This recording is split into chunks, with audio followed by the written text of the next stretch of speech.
trust me with something, if you're in a small group, if you're in a Bible study, a Sunday school, any of those settings, I'm going to give you a challenge that will probably be one of the most impactful things. I'm going to say it's the most impactful thing y'all ever done as a group. In a minute, I'm going to tell you why.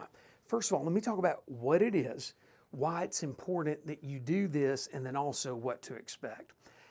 I do a lot of ministry, and I love sitting in a group setting discussing books of the Bible. Sometimes you have a pastor or author or a commentator who's written a book and you use that in all those settings. That's great, that's awesome, that's wonderful.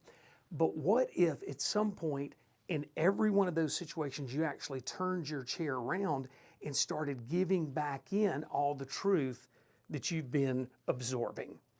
What we are doing now, it's called a not-so-secret fraternity. You can say not-so-secret sorority, or if it's a mixed group, you can say a not-so-secret club.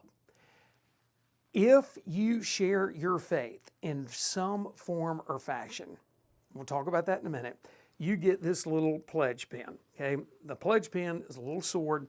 You keep it in your pocket to remind you to give the sword of the Spirit, which is the Bible, out to other people. You got to earn your pledge pin. So once you get your pledge pin, you get to go to the bucket of fame. Got a bunch of pledge pins in here. You get to keep it, have it in your pocket. Now here's the thing. If you don't share your faith in some form or fashion the next week, this isn't like a free gift, salvation. You got to earn this. You got to work for it. We're just having fun, but you got to put your pledge pin back into the bucket of shame. So you got a bucket of fame, bucket of shame. Why is this so powerful? You and I have opportunities every single day just to give something out to somebody else, and yet we don't do it. When we have this little fun, not-so-secret fraternity or sorority, we have the pledge pins. Those opportunities are always out there, but we're more attuned to them. And by the way, if I meet on Wednesday night with a group and I get my pledge pin because I've already shared my faith, between then and the next week, I'm going to be sure to keep this bad boy, so I'm going to have to share something with somebody else. Here's the one requirement when it comes to talking to another person about faith, Christ. It has to make you a little nervous. It has to make you a little uncomfortable. That's the only requirement. So for some people, you may have a person that you work with, and they tell you about a difficult family situation. Let's say their mother is in the hospital. You could say, you know what? I wrote this verse down and I just want to give it to you to encourage you. You're going to get your pledge pin.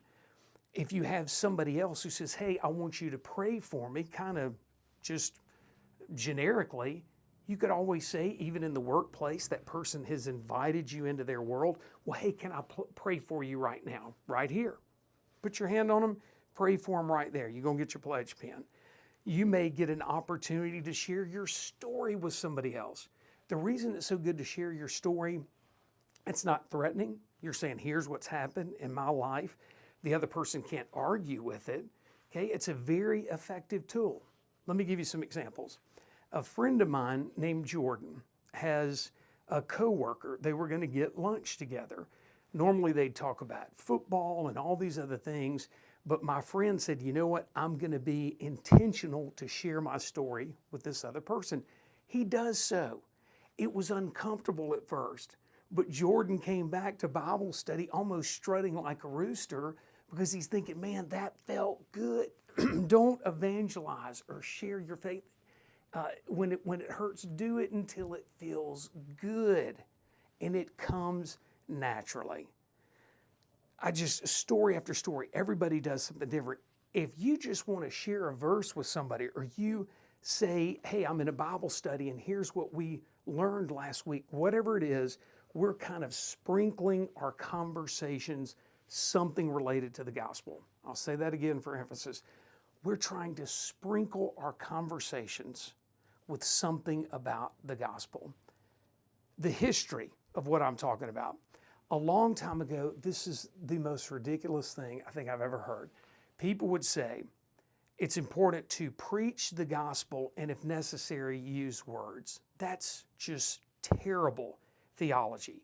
When you read the New Testament, Jesus never said, go out and just keep your mouth shut and do the right thing, and people will magically come up and say, hey, I've noticed that you're a moral person, and can you tell me what's behind that? That's not going to happen. Do we back up with our actions what we believe? Of course we do. But at some point we have to verbalize who we serve, why we serve them, what the Lord's done in our life. So let's just push that off the table to say, preach the gospel if necessary, use words. That's just ridiculous. The second kind of step for some people, and this is true, 1 Peter chapter 3 says that we are to be prepared to make a defense for the hope that is in you, yet with gentleness and reverence. Always be prepared to make a defense. The Greek word for defense is apologia. We call that apologetics. Apologetics is not to say I'm sorry for what I believe. That means you make a defense. So we're always ready to make a defense. There's a great place for that. But it's very rare that somebody just comes up to me or other Christians and say, hey, tell me what you believe or tell me your story. So can I sit back and wait on the opportunity to share my faith? Well, of course I can. Here's though where we get to that third step. Not the first one, not the second, the third step. Ephesians chapter 5, verse 16. Paul says, knowing that the days are evil. Come on, look around. Knowing that the days of evil, he doesn't say sit back and wait. He doesn't say hope that the opportunity comes. Here's what he says. He says make the most of every opportunity. That's all we're doing right here. Make the most of every opportunity. Now, what to expect? The first week or two that you do this, not a whole lot of pledge pens are given out. But when people start coming back to the group saying, hey, you know, I met somebody, I had a waiter or waitress the other day, and I asked how I could pray for them, and that engaged a conversation. That kind of rubs off on everybody else. And somebody else says, well, man, I can do that. I think so often we've made people feel guilty that they're not sharing the gospel from A to Z. But you know what? You're just starting somewhere. Here's one thing I'll leave you with. Hold on. What to expect? Oh, so the momentum will pick up. Another very important thing, if you don't have accountability, this is not going to happen. It's just not. When I know I've got to come the next week to a small group or a Bible study, I'm thinking when I show up, I'm going to share my faith. This is in my pocket to remind me. And so that momentum is going to start building, but I have that accountability in place. Number two, and please don't discuss this. Don't say, let me mull it over. Let me talk to somebody. Just do it. Just do it. Just start it because it's so effective. You have to make it sustainable though. Do it for 3 months. Do it for 1 quarter. I wouldn't even do it more than a quarter. I'd say, hey, for 10 weeks or for 12 weeks, this is what we're going to do. That way it's kind of doable, sustainable. Very last thing I'll say, in the Civil War, Abraham Lincoln had as his general of the Army of the Potomac was George McClellan. George McClellan was so good at having drills and making preparations and practicing all his formations. There was only one problem with George McClellan. He wouldn't fight. He wouldn't step out and apply all these things that he had been learning in theory.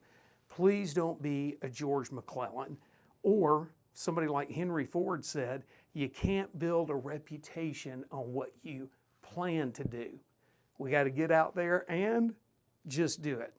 Jesus said, for those who have ears to hear, let them hear.